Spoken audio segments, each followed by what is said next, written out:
Bien le bonjour mesdames et messieurs, ici Maxime Bizot, fondateur de fiche-droit.com. On se retrouve aujourd'hui pour une nouvelle vidéo pour parler de droit des obligations, pour parler de régime général des obligations et plus précisément de l'action oblique. Et donc pour commencer, qu'est-ce que l'action oblique? L'action oblique, c'est une action qui permet au créancier d'exercer pour le compte de son débiteur les droits et actions que celui-ci néglige d'exercer. Donc en gros, la situation c'est la suivante. On a un créancier qui détient une créance contre un débiteur. Et ce débiteur, il détient lui-même une créance contre une autre personne, il a donc lui-même un débiteur qu'on va ici appeler le sous-débiteur. Donc le sous-débiteur doit de l'argent au débiteur qui doit lui-même de l'argent au créancier. Et ce qui se passe, c'est qu'il y a une inertie, il y a une inaction du débiteur à l'encontre de son propre débiteur, à l'encontre du sous-débiteur. En gros, le débiteur, il ne prend pas les mesures adéquates afin d'obtenir le paiement de sa créance auprès du sous-débiteur. Il ne réclame rien au sous-débiteur, il est complètement passif. Et donc, au final, le sous-débiteur ne le paye pas.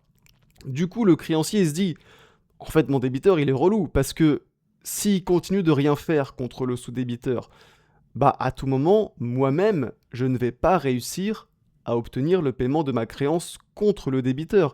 Et oui, parce que si le débiteur ne récupère pas son argent auprès du sous-débiteur, bah il y a un risque que le débiteur ne puisse pas, à son tour, payer le créancier.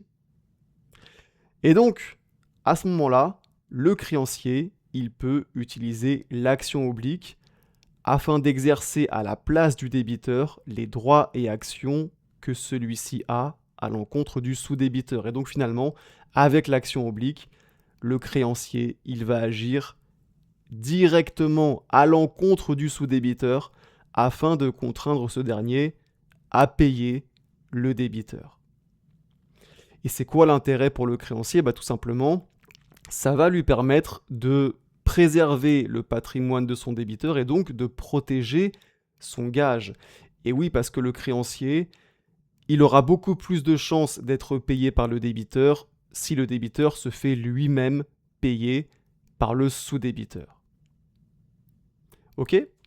Donc maintenant, ceci étant dit, quelles sont les conditions de l'action oblique? Il y a principalement deux conditions qui doivent être respectées pour pouvoir exercer l'action oblique.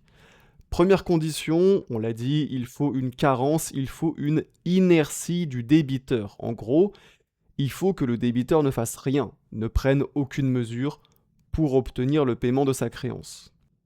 Et puis deuxième condition, il faut que la carence, que l'inertie du débiteur porte préjudice au créancier.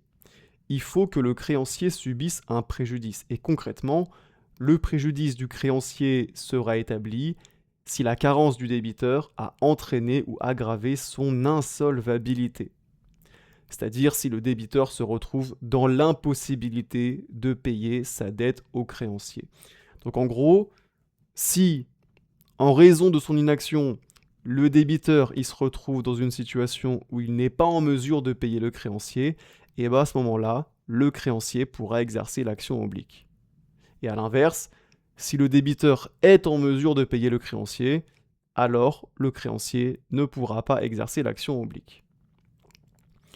Donc ça, ce sont les conditions de l'action oblique. Et puis, en ce qui concerne les effets de l'action oblique, elle a pour effet de faire réintégrer l'objet de l'action dans le patrimoine du débiteur négligent. Donc concrètement, l'argent récupéré par l'action oblique intègre le patrimoine du débiteur négligent et non celui du créancier qui exerce l'action oblique. Et la conséquence de ça, c'est que le profit de l'action oblique pourra être réclamé et donc partagé par tous les créanciers du débiteur, si jamais le débiteur avait plusieurs créanciers.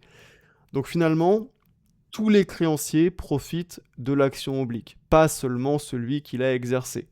Le créancier qui a exercé l'action oblique, il pourra bien sûr tenter de se faire payer sur la somme d'argent qui a intégré le patrimoine du débiteur, mais il s'expose au concours des autres créanciers, puisqu'effectivement, aucun privilège ne lui est accordé. Et sur ces bonnes paroles, cette vidéo est maintenant terminée, j'espère qu'elle vous aura plu. Si c'est le cas, n'oubliez pas le petit like, et on se dit à très bientôt pour une prochaine vidéo.